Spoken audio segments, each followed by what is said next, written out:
아파트 외벽을 타고 베란다로 무단 침입해서 이웃 여성이 사는 빈집을 자기 집인 양 뒤지고 여성의 속옷을 노리고 1시간 사이 2차례나 더 침입한 30대 임모 씨. 경찰은 임 씨에 대해 2차례 구속영장을 신청했습니다. 처음에는 야간 주거 침입 혐의 등으로 신청했지만 검찰 단계에서 기각됐고 그다음 스토킹 처벌법 위반, 주거 신체 수색 혐의를 추가해 신청했지만 법원에서 기각됐습니다. 법원에 신청한 유치장 구금 신청도 받아들여지지 않았습니다.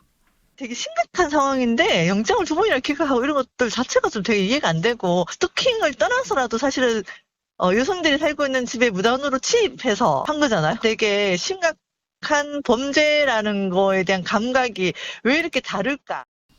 가해자가 계속 불구속 상태로 조사를 받게 되자 피해자는 극심한 불안감에 결국 직장과 살던 아파트도 정리하고 안동을 떠나기로 결심했습니다. 구속되면 이제 좀 잠 좀 제대로 자야지 했는데 이렇게 기각돼버려가지고 또 저의 희망은 또 물거품이 됐어요. 경찰의 초기 피해자 보호 조치도 피해자에겐 아쉬움이 컸습니다. 신고 이후 피해자는 경찰의 신변 보호를 위해 지급되는 스마트워치를 요구했지만 경찰은 범인을 곧 체포할 수 있으니 기다려달라며 당시 즉각 지급하진 않은 겁니다. 사건이 일어나고 보호 조치, 워치 지급해달라고 했었거든요. 일주일 안에 잡겠다 해서 기다리라 해서 저희는 워치도 없이 그냥 생활했었거든요.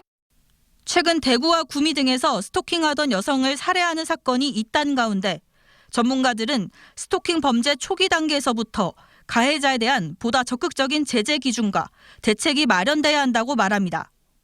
현행법상 스토킹 범죄 재발 우려가 있을 경우 법원은 서면 경고와 접근 금지, 유치장 또는 구치소 유치 등 잠정 조치를 내릴 수 있습니다. 하지만 즉각적인 피해자 보호를 위해서 경찰 단계에서 가해자에게 위치 추적 전자장치를 부착하는 방안 등이 논의될 필요가 있습니다. 현재는 스토킹 행위자한테 신체적 제약을 가하려면 법원의 사전 허가를 받아야 됩니다. 그래서 이제 즉각적인 대응에는 어려움이 있을 수 있습니다. 경찰이 사전 허가 전에 긴급 응급 조치의 일환으로서 전자장치를 부착할 수 있도록 하는 등의 법적 대안을 마련할 필요가 있어 보입니다. 스토킹 범죄는 살인 등 강력 범죄로 이어지기 전 확인되는 위험 신호이기도 합니다. 같은 비극이 반복되지 않기 위해선 범죄 초기 단계에서부터 적극적인 대응이 요구됩니다. MBC 뉴스